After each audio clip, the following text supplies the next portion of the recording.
Hello friends, welcome to Mehta classes Mandi Dabwali. आज हम start करने जा रहे हैं अपना न्यू चैप्टर, ठीक है, जिसका नाम है heredity and environment. Mostly exams में क्या है कि 1 नंबर का जो क्वेश्चन है वो हमें इसमें से मिल जाएगा।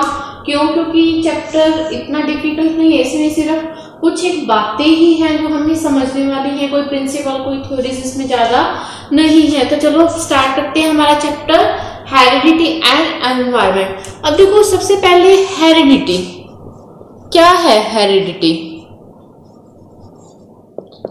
कभी आपने सोचा हो, ध्यान किया हो, नोटिस किया हो कि यूजुअली क्या होता है, एक इंसान का बच्चा इंसान मानव, ठीक है, गाय का बच्चा बछड़ा और मुर्गी का बच्चा ऑब्वियसली उसी के जो शेप है, बॉडी स्ट्रक्चर है, वैसा ही होता है। ऐसा क्यों होता है कि आम की जो बीज से क्या है, जो फल हमें मिलेगा वो आम ही होगा, ठीक है, संतरा नहीं होगा। ये सारी चीजें जो कि है वो क्या है, हेरिडिटी। मतलब क्या है, जो पीढ़ी दर पीढ़ी क्या हो रही है, ट्रांसफर हो रही है उनका जो फिजिकल स्ट्रक्चर है, कुछ ट्रेट्स मतलब कुछ गुण है। और अब हम बात करें वातावरण की, तो वातावरण क्या है, एनवायरनमेंट क्या है।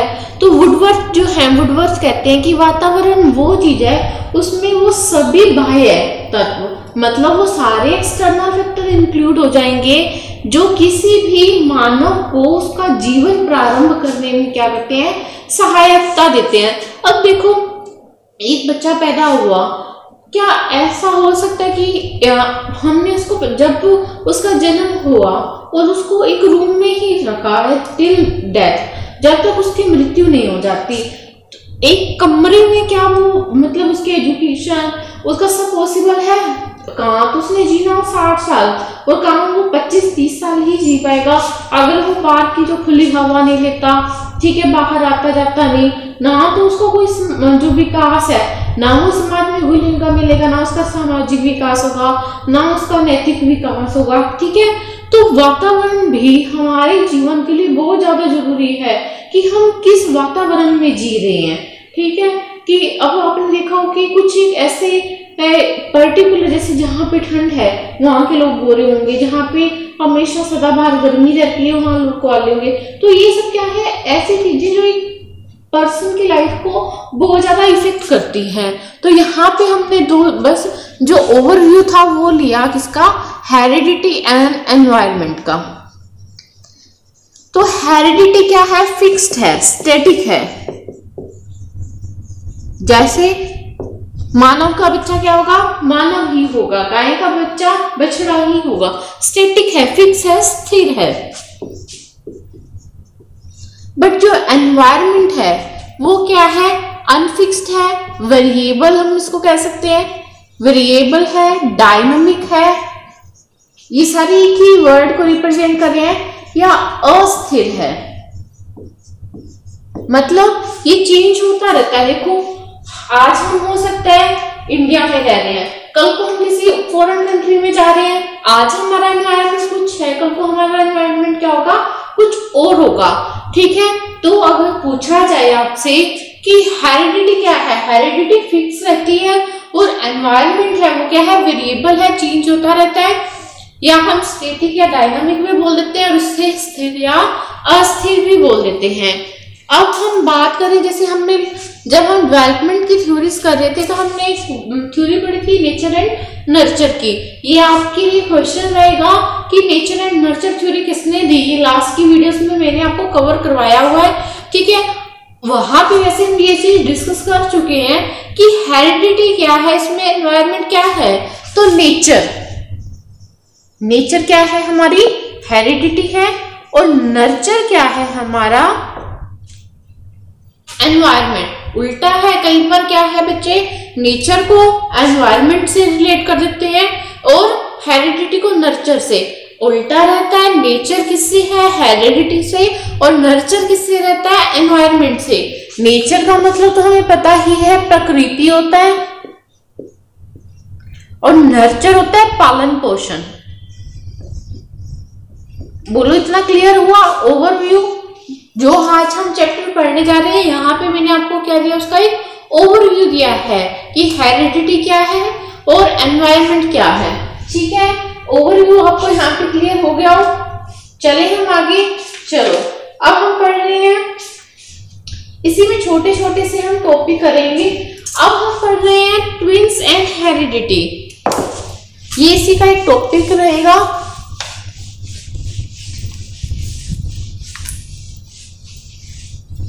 ठीक है, अब वैसे तो इतने सिंपल क्वेश्चन आते नहीं, बट जैसे 2015 से अगर बात की जाए तो ये क्वेश्चन पूछा गया था कि जो एक मानव है तो उसमें क्रोमोसोम की संख्या कितनी पाई जाती है। अगर क्रोमोसोम्स की संख्या टोटल नंबर पूछा जाता है तो वो होते हैं 46। कितने होते हैं? 46। अगर पेयर पूछता है तो कितने रहते हैं?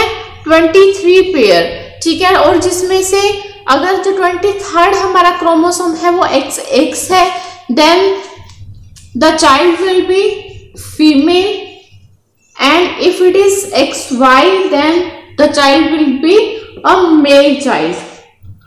Got it? कि अगर जो हमारा लास्ट क्रोमोसोम है अगर वो XX का पेयर बनाता है तो क्या है, वो जो बच्चा है वो क्या होगा? लड़की होगी। और XY है तो वो क्या होगा? मेल।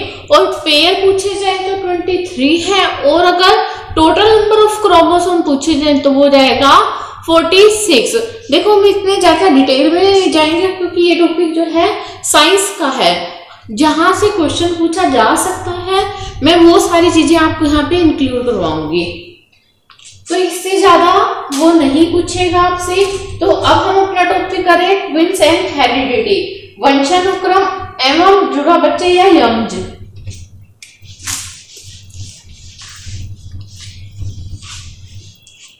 Twins and heredity.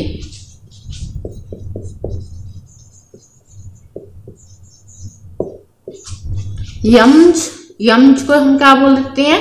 जुड़वा बच्चे भी बोल देते हैं, और वंशानुक्रम। देखो हमने कई बार सुना देखा कि कई पेरेंट्स के क्या है, ट्विंस बेबी होते हैं, चाहे वो आर्टिफिशियल प्रोसेस जैसे IVF है या वो नेचुरल प्रोसेस से भी ट्विंस हो सकते हैं, कोई बड़ी बात नहीं है। बट किसी केस में देखा जाता है कि दोनों बेबीज जो है या तो बेबी बॉयज हैं या बेबी गर्ल्स हैं, या एक बेबी बॉय है और एक बेबी गर्ल। तो ये सब चीजें कैसे होती है? तो सबसे पहले हम देखते हैं जो ट्विंस हैं वो कितनी तरह के होते हैं। देखो मोस्टली बुक्स में आपको 2 तरह के मिलेंगे, बट हम एक 3 तरह के यहाँ पे मैं आपको कवर करवाऊंगी। जो 3rd है वो बहुत एक्सेप्शनल केस है, बहुत कम देखने को मिलता है क्योंकि हमारी जो साइंस है वो इतनी ज्यादा एडवांस हो चुकी है। अब तो क्या है, जैसे सोनोग्राफी वगैरह है उससे बेबी की जो मूवमेंट है, उसका जो फिजिकल स्ट्रक्चर है, हम अच्छे से देख पाते हैं कि बच्चा जो है वो कैसे ग्रो कर रहा है, कि उसकी ग्रोथ में कहीं कोई कमी तो नहीं है ना। ठीक है, तो हम करें सबसे पहले है आइडेंटिकल ट्विंस मतलब समयमज। नेक्स्ट है फ्रेटर्नल ट्विंस।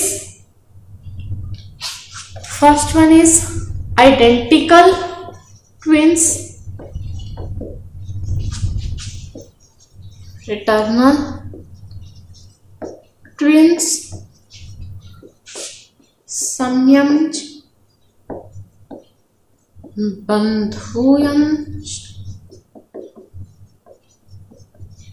और तीसरा है संयुक्त यम। इसको इंग्लिश में हम बोल देते हैं कंजॉइंट ट्विंस।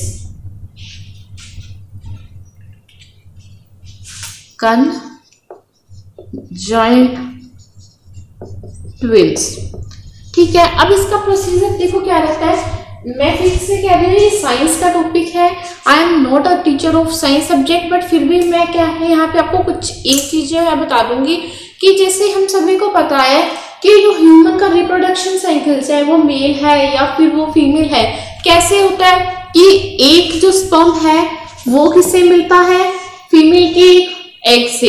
देन क्या बनता है? एक जाइगोट, और फिर क्या ये जाइगोट बच्चे का रूप लेता है।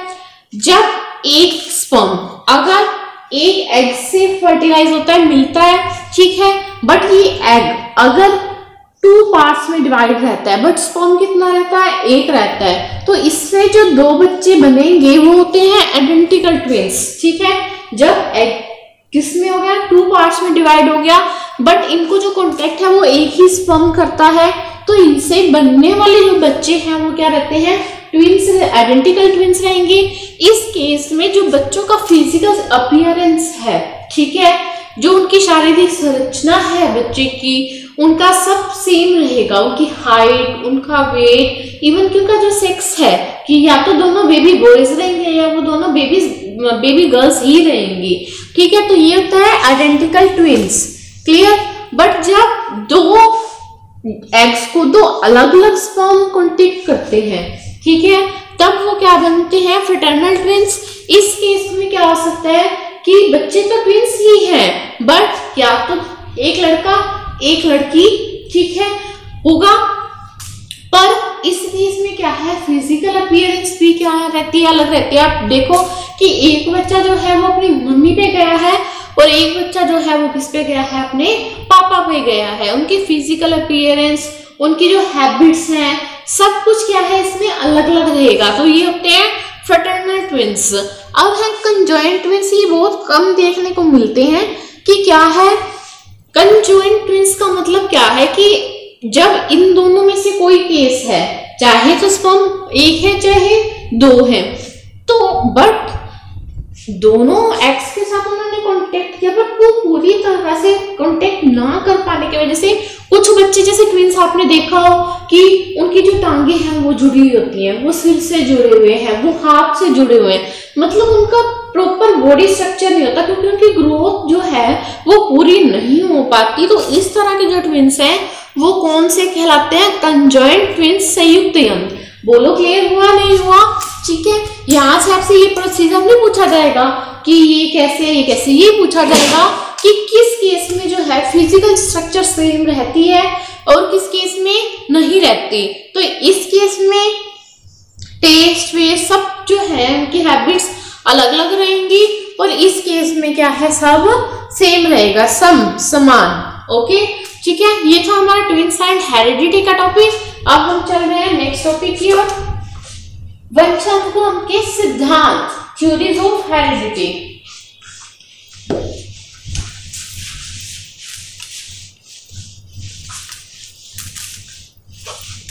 बस इनके आपको नेम नहीं लर्न होने चाहिए, इतना डिटेल में जाने की जरूरत नहीं है, बट यहाँ पे आपको मैं एक्सप्लेन तो है वो जो कराऊंगी। ठीक है, अब हम टॉपिक करें वंशानुक्रम के सिद्धांत। वंशानुक्रम के सिद्धांत,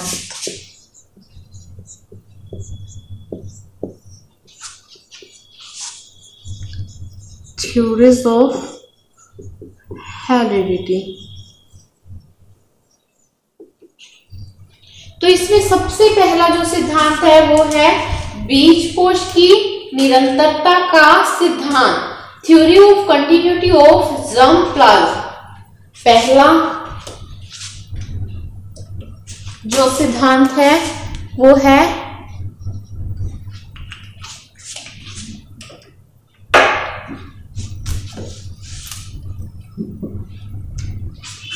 पहला सिद्धांत है बीजकोश की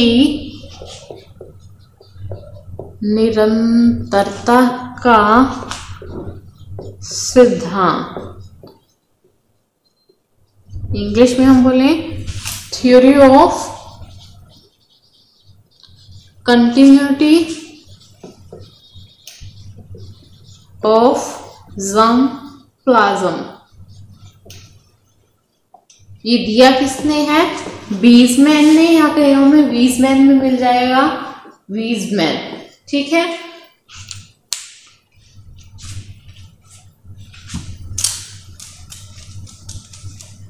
अब इनके अनुसार ये कहते हैं जो वीजमैन कि मानव जो शरीर है उसमें कोष दो तरह के होते हैं। कौन से? दैहिक और उत्पादक। ये क्या कहते हैं, एक जो ह्यूमन बॉडी है, जो मानव शरीर है, उसमें जो कोष हैं वो दो तरह के हैं, दैहिक और उत्पादक। एक को हम जर्म सेल्स बोल देते हैं, ये है हमारा सोमेटिक सेल्स। ठीक है, अब ये दैहिक और उत्पादक जो सेल्स हैं, ठीक है, वो क्या होते हैं? सबसे पहले हम बात करें दैहिक कोश की, सोमेटिक सेल्स की, तो ये क्या कहते हैं? शारीरिक संरचना, मतलब जो हमारी फिजिकल अपीयरेंस है। अभी समझाते हैं, एक बार नोट कर लेना। ये किससे रिलेट करते हैं? फिजिकल अपीयरेंस, शारीरिक संरचना से। और जो हमारे उत्पादक जर्म सेल्स हैं, वो किसके लिए? हम इसको बीज कोश भी बोल देते हैं। तो ये किसके लिए रिस्पॉन्सिबल होते हैं? जो जन्म देने का काम है वो कौन करते हैं? हमारे जर्म सेल्स करते हैं। ठीक है, एक बार आप नोट करो, फिर मैं आपको समझाती हूँ कि ये जर्म सेल क्या होते हैं और ये सोमेटिक सेल्स क्या होती हैं।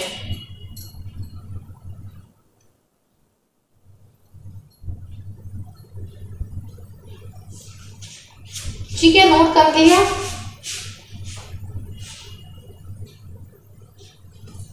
चलो अब हम इनको डिस्कस करते हैं कि देखो दैहिक क्या है? हमारे शरीर से रिलेटेड है। देह हम किसको बोलते हैं? अपने शरीर को ही बोलते हैं। तो अब मैंने आपको पहले बताया कि चूहे का बच्चा क्या होगा? चूहा। मानव का बच्चा क्या होगा? मानव। जो ये शरीर की संरचना कर रहे हैं कि अब जैसे मैं हूं, मेरी दो आंखें हैं, दो टांग, दो कान, दो बाजू, सब ठीक है। आगे आने वाली जो मेरी जनरेशन है उसका भी यही सब रहेगा कि दो आंखें, सेम उसकी जो फिजिकल अपीयरेंस जाएगी। देखो मैं ये नहीं कह रही कि उस बच्चे की शक्ल मुझ पे जाएगी, मैं उसकी सिर्फ एक फिजिकल अपीयरेंस की बात कर रही हूँ कि आपको देखने में वो बच्चा कैसा लगेगा, जैसे मेरा बॉडी स्ट्रक्चर है वैसे ही वो लगेगा। तो इस चीज को वो क्या देगा, कौन डिसाइड करता है? ये सोमेटिक जो हमारी सेल है, एम आएगा, सोमेटिक सेल्स है वो डिसाइड करती हैं। बट जो जर्म सेल्स होती हैं कि जैसे कि हम ये कहते हैं कि जो पेरेंट्स इंटेलिजेंट हैं उनके बच्चे भी क्या रहेंगे? इंटेलिजेंट रहेंगे। तो अब जैसे मेरा मैथ वीक है, सपोज जो मेरा बेबी गर्ल हो सकता है कि उसका भी क्या हो, मैथ वीक हो। तो ये जो गुण ट्रांसफर होंगे, ये ट्रेट्स जो ट्रांसफर होते हैं, वो ये क्या करते हैं? उत्पादक जो हमारे जर्म सेल्स का काम रहता है। ठीक है, सिर्फ जन्म देने का और गुण जो भी ट्रांसफर होते हैं, ठीक है, वो काम कौन करती है? हमारी जर्म सेल्स करती हैं। उनको फिजिकल अपीयरेंस देना वो क्या करता है? सोमेटिक सेल्स का। अब जो वीजमैन थे उन्होंने अपना एक्सपेरिमेंट किया चूहों पे। उन्होंने क्या एक्सपेरिमेंट किया? उन्होंने जैसे एक चूहा लिया, उसकी पूंछ काट दी, फिर उससे जो जन्म लेने वाले बच्चे थे तो उन्होंने ऑब्जर्व किया कि कोई भी बच्चा जो क्या है, वो जो चूहे का बच्चा वो बिना पूंछ के पैदा नहीं होता, पूंछ के समेत ही पैदा हुआ। इसका अगर सेकंड एग्जांपल मैं आपको दूं कि सपोज एक लेडी पार्लर पे जाके क्या करती है, अपने जो हेयर है वो कर्ली करा लेती है, बट जो जरूरी नहीं कि उसका जो बच्चा होगा वो कर्ली हेयर के साथ ही पैदा हो, है ना, क्योंकि उसने वो आर्टिफिशियल किया। ऐसे जो वीजमैन ने चूहे की पूंछ काटी वो एक आर्टिफिशियल प्रोसेस था, तो उससे आने वाली जनरेशन का जरूरी नहीं कि पूंछ कटी हुई हो।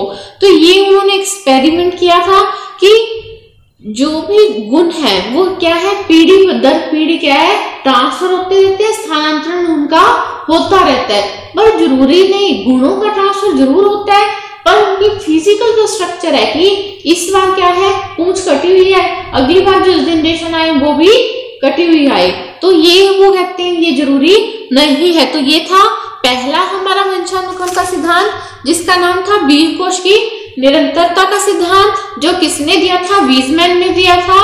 और उन्होंने अपना एक्सपेरिमेंट जो है वो किस पे किया था? चूहों पर किया था।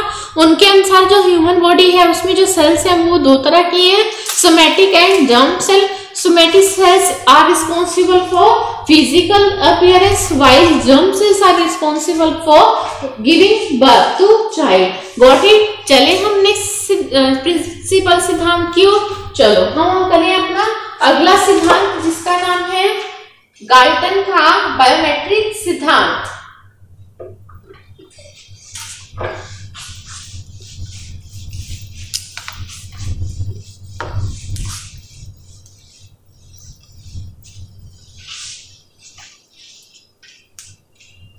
सेकेंड वन इज गाल्टन का बायोमेट्रिक सिद्धांत।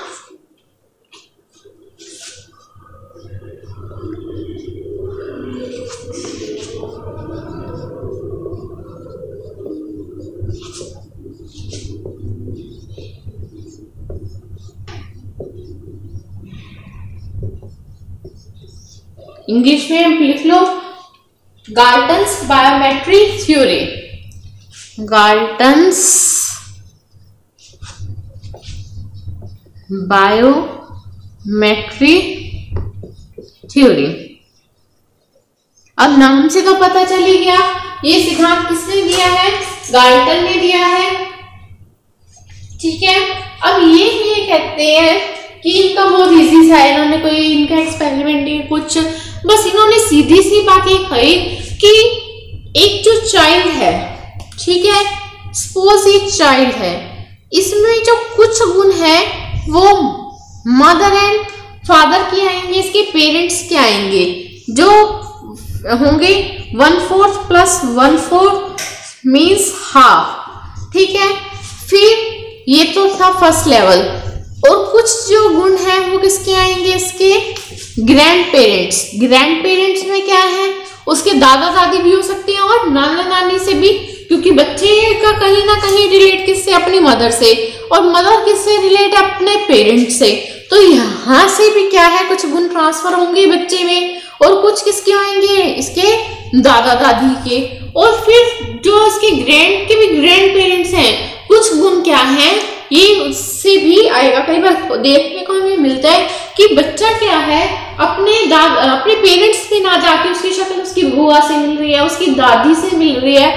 ठीक है, मैंने मोस्टली केसेस में ऐसे देखा है, मेरी खुद की रियल सिस्टर जो है वो मेरी बुआ की कॉपी है। ठीक है, तो क्या है इस केस में, तो कहीं ना कहीं पे क्या है, बच्चे को उसके पेरेंट्स के जो गुण हैं उनकी हेरिडिटी तो इफेक्ट करती है, बट उसके जो ग्रैंड पेरेंट्स हैं उनके जो गुण हैं वो भी बच्चे को क्या करते हैं, इफेक्ट करते हैं। ये किसने कहा था, हमें गाल्टन ने कहा था। ठीक है, तो हमारे यहाँ पे सेकंड जो थ्योरी है वो किसकी हुई, गाल्टन की। अब करें हमारी थर्ड थ्योरी जो किसने दिया, मेंडल ने। मेंडल का वंशानुक्रम सिद्धांत, Mendel's theory of heredity. Third है हमारा मेंडल का वंशक्रम सिद्धांत।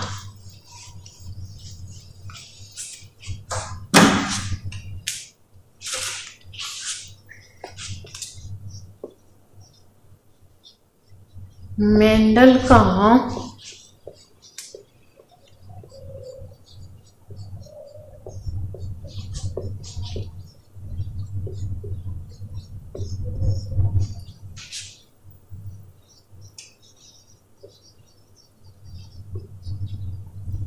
Mendel's heredity theory. अब इसकी भी आपको नाम से ही पता चल जाएगा कि जो ये थ्योरी है ये किसके द्वारा गिवन है, मेंडल के द्वारा गिवन है। ठीक है, इन्होंने जो अपना एक्सपेरिमेंट था, जो इनका एक्सपेरिमेंट था वो किस पे था, मटर के दानों पे इन्होंने अपना एक्सपेरिमेंट किया था। किस पे किया था, मटर पे। अगर भूल जाओ तो मैं फॉर मटर, मैं फॉर मेंडल। ठीक है, अब इन्होंने क्या किया था, इन्होंने सबसे पहले तो जो लंबे साइज के मटर थे उनको लिया, कुछ छोटे साइज को। मतलब क्या है, हर तरह से इन्होंने जो है एक्सपेरिमेंट करके देखा कि जब जो बड़े मटर का जो रिप्रोडक्शन है वो छोटे मटर के दानों के साथ थोड़ा कॉम्प्लिकेटेड सा है, पर मतलब इन्होंने जो एक्सपेरिमेंट किया था वो हर तरह से, एक बड़ा मटर लिया एक बार, फिर छोटा मटर, फिर दोनों बड़े मटर, दोनों छोटे मटर। ठीक है, इन्होंने इस तरह से 3 एक्सपेरिमेंट किए थे, और इस एक्सपेरिमेंट के बाद इन्होंने फर्दर जो कंक्लूजन था वो भी दिया, और इस थ्योरी से उन्होंने अपने 2 प्रिंसिपल्स जो है वो और भी दिए थे। पहला है principle of dominance,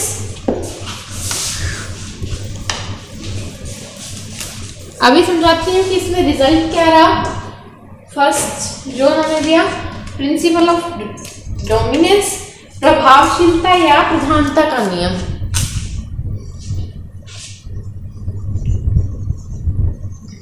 principle of dominance, प्रभावशीलता का नियम। नेक्स्ट था प्रिंसिपल ऑफ सेग्रेगेशन, अलगाव या पृथकता का नियम। प्रधानता भी हो सकती है यहाँ पे। नेक्स्ट था प्रिंसिपल ऑफ सेग्रीगेशन, अलगाव का नियम।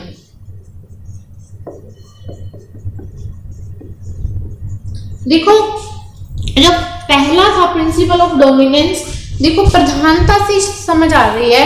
इसमें उन्होंने किस कैटेगरी को रखा कि जब उन्होंने एक बड़े मटर के बीच और एक छोटे मटर के बीच का जो रिप्रोडक्शन करवाया, तो फलस्वरूप जो मटर का दाना जो उनकी नेक्स्ट जनरेशन आई वो बड़ी आई।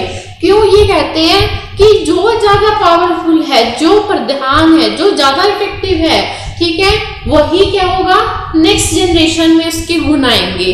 तो यहाँ पे इस वाले प्रिंसिपल में क्या था कि जो यहाँ पे मोस्ट इफेक्टिव था तो उनकी आने वाली जनरेशन भी क्या रही, बड़ी रही। ये कहते हैं जो प्रधानता होगी, जो प्रधान होगा, उसी के गुण किस में आएंगे, नेक्स्ट जनरेशन में। जो प्रिंसिपल ऑफ सेग्रेगेशन, अलगाव का नियम क्या कहता है कि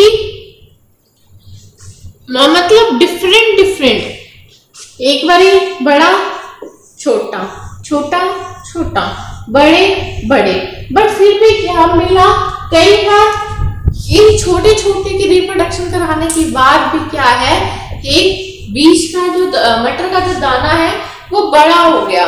तो इस केस में क्या है, ये अलगाव है। थे दोनों छोटे पर मटर का दाना क्या होगा, बड़ा। तो इस तरह से इन्होंने दो प्रिंसिपल दिए। इतना तुमसे नहीं पूछा जाएगा कि मटर का दाना कैसा था या कैसा, ठीक है। तो ये पूछ सकते हैं कि जो प्रिंसिपल ऑफ सेग्रीगेशन है वो किससे रिलेटेड है, तो वो वंशानुक्रम के सिद्धांतों से रिलेटेड है, ठीक है। और ये किसके द्वारा दिया गया था, मेंडल के द्वारा। या फिर ये पूछ सकता है कि जो प्रिंसिपल ऑफ सेग्रीगेशन है, ठीक है, वो किसका पार्ट है, तो वो मेंडल की हेरेडिटी थ्योरी का एक पार्ट है। इसमें सिद्धांतों के एक्सपेरिमेंट को लर्न करने की जरूरत नहीं है। इसमें तुम्हें ये पता होना चाहिए कौन सी थ्योरी इससे रिलेटेड है, किसने दी है, और उन्होंने अपना जो एक्सपेरिमेंट है वो किस पे किया है। कि कहीं तुम इसमें गोल गोल घूमो कि इसमें क्या था, इसमें क्या था। इसमें बस एक लाइन हमें थोड़ी सी याद होनी चाहिए कि वैसे तो तुम्हें हिंदी में देखते ही आ जाएगा प्रधानता। प्रधानता का मतलब क्या है कि जो इफेक्टिव है उसके ट्रेड्स, उसके जो गुण है वो नेक्स्ट जनरेशन में जाएंगी। सेग्रीगेशन, अलगाव, मतलब कई बार क्या होता है बच्चा पेरेंट्स पे ना जाके दादा दादी पे चला जाता है, तो उस केस में क्या है, वो सेग्रीगेशन है, अलगाव है कि जो रिप्रोडक्शन हुआ वो तो उसके पेरेंट्स का हुआ, बट बच्चा चला किस पे गया, अपनी दादी पे चला गया, तो वो किस पे है, प्रिंसिपल ऑफ सेग्रीगेशन का एग्जांपल हो जाएगा। तो ये थी हमारी मेंडल की थ्योरी। अब हम चल रहे हैं नेक्स्ट हमारी थ्योरी जो है जो डार्विन ने दी है, ठीक है, डार्विन्स थ्योरी, डार्विन का सिद्धांत। ये हमारी फोर्थ थ्योरी है। टोटल 5 जो थ्योरीज हैं वो है हेरिडिटी एंड एनवायरनमेंट की, ठीक है।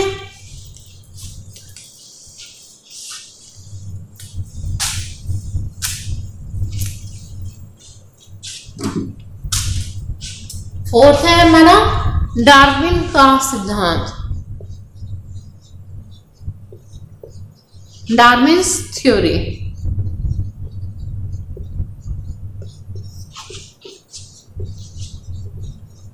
इनमें से नाम से ही पता चल जाता है, यहाँ तो नाम से पता चल रहा है कि डार्विन्स थ्योरी है, तो किसने दी है, डार्विन ने दी है। बट पेपर में ये पूछा जाएगा कि निम्न में से जो है वंशानुक्रम एवं वातावरण से संबंधित नहीं है, ठीक है, जैसे दे दिया जाएगा डार्विन है, लैंडमार्क है, ये से पहले मेंडल है, जीन पियाजे। तो जीन पियाजे क्या है, वो इनसे रिलेटेड नहीं है क्योंकि उन्होंने इसकी थ्योरी नहीं दी थी कोई। अब डार्विन है, डार्विन क्या कहते हैं कि जो एक प्राणी है, चाहे वो पशु पक्षी है, ठीक है, प्राणी में तो हम सभी आ जाते हैं, चाहे वो मानव, कि उनको अपने जीवन के लिए क्या करना पड़ता है, संघर्ष, कि अगर आपको सर्वाइव करना है इस वर्ल्ड में तो कंटिन्यू आपको स्ट्रगल करना पड़ेगा, तो ही आप क्या कर सकते हो, सर्वाइव कर सकते हो। अगर आपने स्ट्रगल नहीं किया तो आपकी जो हिस्ट्री है, आपकी लाइफ है, वो यहीं पे स्टॉप हो जाएगी और आप आने वाली जो पीढ़ी है उसके लिए आप कुछ नया नहीं कर सकते। अगर हम एग्जांपल लें आपका ही लो, ठीक है, आपने क्या किया, आपने एक बार एस्टेट दिया, ठीक है, सबसे अच्छा एग्जांपल क्या है कि याद करो 2016 या 17 तक, जब तक क्या था, हिंदी इंग्लिश 30-30 नंबर की आती थी, ठीक है, आपको लगा कि एस्टेट क्वालिफाई करना इजी है, कि कितने सब्जेक्ट पढ़ने हैं, साइकोलॉजी पढ़नी है, हिंदी पढ़नी है, इंग्लिश पढ़नी है, और आपको अगर पीजीडी लेवल की हो तो अपना स्पेसिफिक सब्जेक्ट पढ़ना है। बट क्राइटेरिया चेंज हो गया, अब आपको क्या है 15 नंबर की हिंदी, 15 की इंग्लिश, आप 3 सब्जेक्ट और पढ़ने पड़ेंगे। अगर आपने अपने आप में चेंज नहीं लाया, देखो मैं साइकोलॉजी के साथ साथ हिंदी और इंग्लिश की भी टीचर हूँ, मुझे भी बहुत गहरा झटका सा लगा, क्योंकि मैं आपको हर वीडियो में ऑलमोस्ट कहती हूँ कि मेरा मैथ्स वीक है, मैथ्स वीक है तो ऑब्वियसली मेरी रीजनिंग भी क्या होगी, वीक ही होगी, और मैं चीजों को क्रैम नहीं कर सकती, तो जीके में मुझे क्या है, लर्न करनी बहुत मुश्किल लगती है। तो मुझे भी एक झटका सा लगा कि यार मेरे तो अच्छे सब्जेक्ट थे, 90 नंबर का तो मेरा खुद का स्ट्रॉन्ग पोर्शन ही है, ठीक है, साइको भी मुझे आती है, हिंदी भी मुझे आती है, इंग्लिश भी मुझे आती है, कि कोई चिंता की तो बात ही नहीं है। अगर खुद का सब्जेक्ट थोड़ा सा भी आपका वीक है तो भी आप 20 से 25 नंबर तो ले जाओगे। तब तो मुझे ऐसे लगता था एस्टेट क्या है, बच्चों का खेल है क्लियर करना, बट जब से क्या है 15-15 मार्क्स के हुए कि यार 30-30 नंबर तो सीधा ही गए, मैथ का भी कुछ नहीं आता, रीजनिंग का भी कुछ नहीं आता, जीके तो भगवान की दया से वैसे ही याद नहीं होती। अगर मैं उस टाइम से अपने आप में चेंज ना लाती, मैं अपने आप को मेंटली प्रिपेयर नहीं करती कि हम नहीं बस बहुत है, 7 साल तक जॉब लगनी होगी तो लग जाऊंगी, इतने बार तो मैंने स्टेट क्वालिफाई कर लिया। बट अगर मैं उस चीज को एक्सेप्ट ना करती तो मैं सर्वाइव ना कर पाती। देखो 7 साल की जो वैलिडिटी थी वो 2015-16, चलो 2016 में भी अगर ये वाला नियम था पुराना तो भी हद मार के मेरे 2023 तक जो है वो एस्टेट वैलिड रहते, और उसके बाद तो एस्टेट के जो सर्टिफिकेट है उसकी वैलिडिटी खत्म हो जाती, तो उसके बाद क्या था, मेरा फ्यूचर डार्क हो जाता, अंधेरे में चला जाता। क्यों? क्योंकि अब मुझे एक्सटेट क्वालिफाई करने से क्या लगता है, डर लगता है, मैं उस स्टेज को एक्सेप्ट नहीं कर पाई। बट मैंने क्या किया कि नहीं कुछ नहीं होता, साइको भी आती है, हिंदी चलो 7 नंबर तो अपने अभी भी सिक्योर हैं, कोई बात नहीं, कि कुछ तो होगा मैथ का, रीजनिंग का, जीके का, कोई 10 में से चलो 4 नंबर तो आएंगे, 3 नंबर तो आएंगे। उस चीज को एक्सेप्ट किया, उससे स्ट्रगल किया कि मैथ का नहीं, 1 चैप्टर 2 चैप्टर तो करके जाऊं, जहां से हर बार क्वेश्चन आते ही आते हैं, प्रॉफिट एंड लॉस कर जाती हूँ, ठीक है, यहाँ से हर बार क्वेश्चन आता है, सिंपल इंटरेस्ट का चैप्टर कर जाती हूँ, वहां से एक क्वेश्चन आता है। तो मैंने क्या किया, उस चीज से स्ट्रगल किया, उस चीज से लड़ी, और उस चेंज को क्या है मैंने एक्सेप्ट किया। अगर मैं उस चेंज को एक्सेप्ट ना कर पाती तो मैं भूल के भी दोबारा एस्टेट का फॉर्म फिल नहीं करती, और मैं अपने जो एस्टेट का जो एक पेपर था वहां पे मैं क्या कर देती, स्टॉप कर देती, ठीक है।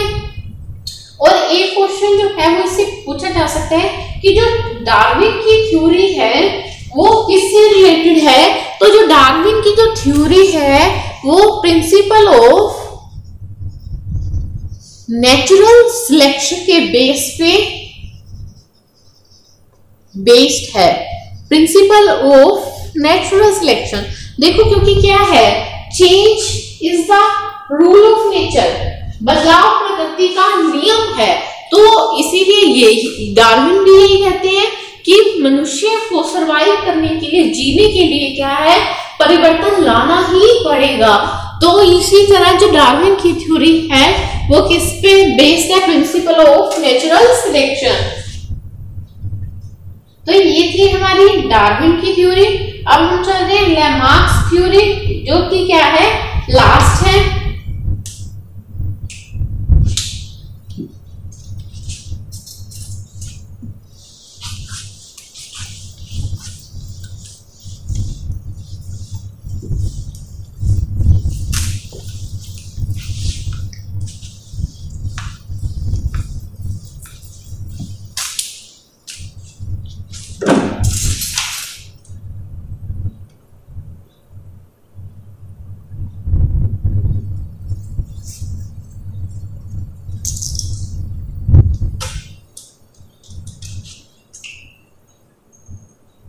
अच्छा, एक डार्विन के द्वारा एक पुस्तक भी लिखी गई थी, ओरिजिन ऑफ स्पीसीज। ठीक है, बुक्स भी हम साथ ही साथ करते ही रहते हैं। और डार्विन की जो थ्योरी का अदर नेम था वो था थ्योरी ऑफ इवोल्यूशन। ठीक है, एक नाम और था थ्योरी ऑफ इवोल्यूशन, ये भी डार्विन की थ्योरी का नाम है।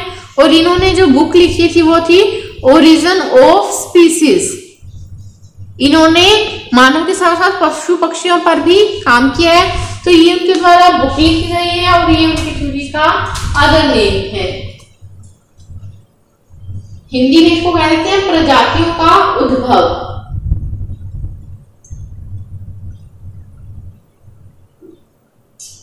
चलिए, लास्ट थ्योरी जो हमारी है लेमार्क्स थ्योरी।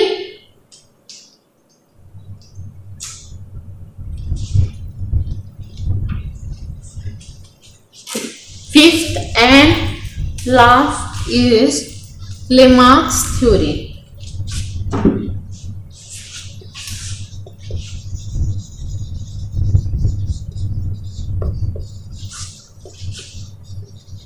लेमार्क का सिद्धांत।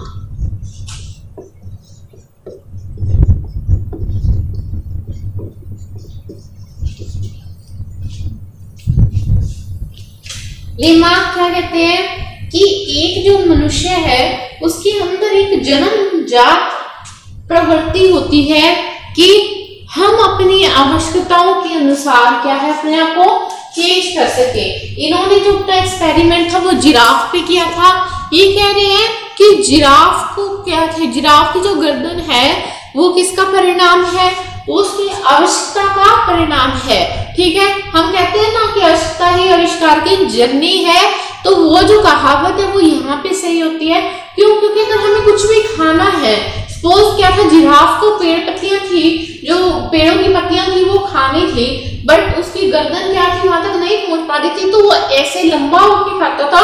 तो उसका रिजल्ट क्या निकला कि उसकी गर्दन तो क्या हुई, लंबी हुई, और आने वाली जनरेशन जो पीढ़ियां आती गई उनकी भी गर्दन क्या होगी, लंबी ही हो गई। तो ये कहते हैं कि चाहे मनुष्य है चाहे पशु है, तो अगर उसके अंदर एक जन्मजात शक्ति होती है कि वो अपने आप को मूल आवश्यकताओं के साथ क्या है, मूल आवश्यकताओं के अनुसार अपने आप को ढाल सके, उसमें चेंज ला सके। वो कहते हैं प्रत्येक प्राणी अपने आप में शरीर और व्यवहार दोनों पे ही लेके क्या रहता है, जो परिवर्तन है उसकी ओर अग्रसर रहता है। मतलब चाहे तो उसको अपनी फिजिकल अपीयरेंस में चेंज करना है, चाहे उसको अपने बिहेवियर में चेंज करना है, तो वो क्या करता है, अकॉर्डिंगली चेंज कर लेता है। जैसे कोई टीचर है कि सपोज करो एक टीचर सिर्फ आता है, लेक्चर दे के चला जाता है, बच्चे क्या हो जाते हैं, बोर हो जाते हैं। उन्होंने थोड़े दिन ऑब्जर्व किया कि बच्चे क्या है, इंटरेस्ट नहीं लेते उनकी क्लास में, किसी किसी को तो नींद आ जाती है, तो उन्होंने थोड़ा सा अपने बिहेवियर को चेंज करने की कोशिश की। वो 10-15 मिनट बच्चों को पढ़ा के क्या करते हैं, जोक सुना देते हैं। ठीक है, तो इससे क्या है, बच्चे रिफ्रेश हो जाते हैं और मोर एक्टिव हो जाते हैं, पहले से भी ज्यादा एक्टिव हो जाते हैं। तो ये बस इनकी थ्योरी में भी इतना ही याद रखना है, ये कहती है कि मनुष्य और पशु पक्षियों में क्या है, जन्मजात शक्ति होती है। क्या शक्ति होती है कि अपनी मूलभूत आवश्यकताओं के अनुसार अपने आप में, चाहे वो फिजिकल अपीयरेंस है चाहे वो बिहेवियर है, उसमें चेंज लाने की प्रवृत्ति होती है। ये क्यों कहता है, लेमार्क्स थ्योरी। ठीक है, अब यहाँ पे थ्योरीज तो हमारी कंप्लीट होती है। अब हम करते हैं कंक्लूजन एंड एजुकेशनल इम्प्लीकेशन, या फिर ये कह दो, या फिर हम इसमें ये भी कह सकते हैं लॉ ऑफ हेरिडिटी। अलग अलग बुक्स में अलग अलग मिलेगा।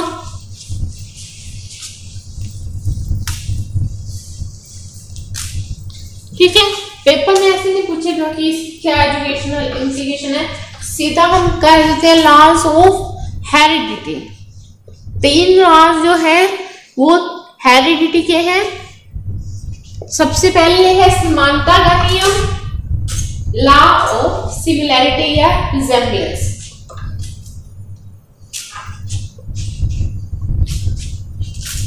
लॉज ऑफ सिमिलैरिटी और रिजेम्बलेंस, समानता का नियम, लॉ ऑफ वेरिएशन, पृथकता का नियम,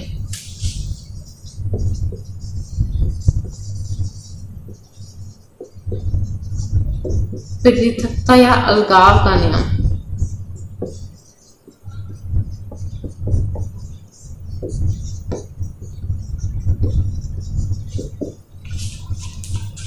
and third one is law of regression, प्रत्यागमन का नियम।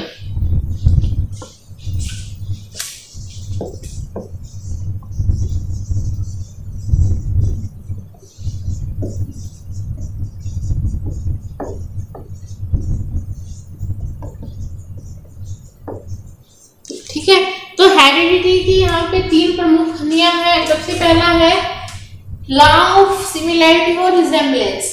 ठीक है, जैसे आप वैसे ही आपकी संतान, लाइक बैलेट्स लाइक। तो इसमें क्या है कि जैसे हमने देखा कि इंटेलिजेंट जो पेरेंट्स हैं उनके बच्चे क्या रहेंगे, इंटेलिजेंट हैं, और नेपाली और जापानी जो माँ बाप हैं उनके बच्चों की ऊंचाई क्या है, अपने माँ बाप के ऊपर जाएगी। जैसे आप मतलब हो खुद, अगर आपकी जैसे ही बच्चे की हाइट है, फिजिकल अपीयरेंस है, गुण है, तो ठीक है, वो क्या जानते हैं, समानता का नियम, क्योंकि सब क्या है, समान। पृथकता, अब क्या है, एक ही पेरेंट्स की 2 संतानें क्या है, अलग अलग। जैसे मैं अपनी बात करूं, मैं अपनी सिस्टर से टोटली डिफरेंट हूँ। कैसे कि मेरी से थोड़ी हाइट अच्छी है, हमारे में कलर कॉम्प्लेक्शन का फर्क है, उनका फेयर है, मेरा थोड़ा ठीक है, तो मतलब क्या है, बट हम हैं तो सेम पेरेंट्स से, बट फिर भी क्या है, हमें वेरिएशन है। थर्ड है लॉ ऑफ रिग्रेशन, जब आपके गुण कुछ है पर बच्चे के बिल्कुल अपोजिट है। सपोज करो कि जैसे हमने देखा हो कि किसी के पेरेंट्स क्या है, वो क्या बनते हैं, अच्छे आईपीएस ऑफिसर हैं, और बेटा क्या है कि ड्रग्स लेता है या कुछ उल्टे काम करता है। तो यहाँ पे क्या है, बिल्कुल जो बच्चों के गुण हैं वो क्या है, बिल्कुल ही उल्टे हैं। तो ये थे हमारे लॉज ऑफ हेरिडिटी। तो इसमें 3 लॉ है। अब जैसे ये क्वेश्चन पूछा जा सकता है कि आपको ये 3 दे रखे हैं और 4th दे रखा है ऑल ऑफ अबव, कि इनमें से कौन से जो हैं हेरिडिटी के लॉज हैं, तो ये सारे क्या है, लॉ ऑफ हेरिडिटी ही है। तो जैसे या फिर एक हमने उसमें पढ़ रखे थार्नडाइक के कि 3 उसमें से दे दिया, 1 इसमें से दे दिया कि हेरिडिटी का कौन सा नियम है, कौन सा नहीं है। तो इसमें से ये क्वेश्चन जो है वो पूछे जा सकते हैं आपसे। ठीक है, तो यहाँ पे हमारा हेरिडिटी एंड एनवायरनमेंट का टॉपिक जो है वो कंप्लीट होता है। ठीक है, जो मैंने आपको क्वेश्चन बता ही दिए हैं साथ साथ कि कहाँ से क्वेश्चन जो है वो आ सकते हैं। ठीक है, तो हमने यहाँ पे पहले law of principle of heredity पढ़े थे, वंशानुक्रम के सिद्धांत जो 5 थे। 5 कौन कौन से थे, सबसे पहला था बीजमैन का, सेकंड था डार्विन का, थर्ड था मेंडल का, फोर्थ था डार्विन का, और 5th था लेमार्क का। ठीक है, और फिर हमने पढ़े हैं लॉज ऑफ हेरिडिटी कि हेरिडिटी के नियम कौन कौन से हैं, वो प्रिंसिपल्स थे, और ये क्या है, लॉज ऑफ हेरिडिटी। तो लॉज कितने हैं, 3 है, और प्रिंसिपल कितने हैं, 5। लॉज कितने हैं, लॉज ऑफ सिमिलर या रिजेम्बलेंस का, समानता का नियम, पृथकता या अलगाव या विभिन्नता का नियम भी इसको बोल दिया जाता है। लास्ट है लॉ ऑफ रिग्रेशन, प्रत्यागमन का नियम। ठीक है, तो यहाँ पे हमारा एक चैप्टर ही फिनिश हो जाता है हेरिडिटी एंड एनवायरनमेंट का। तो नेक्स्ट वीडियो में मिलते हैं न्यू टॉपिक के साथ, तब तक के लिए बाय।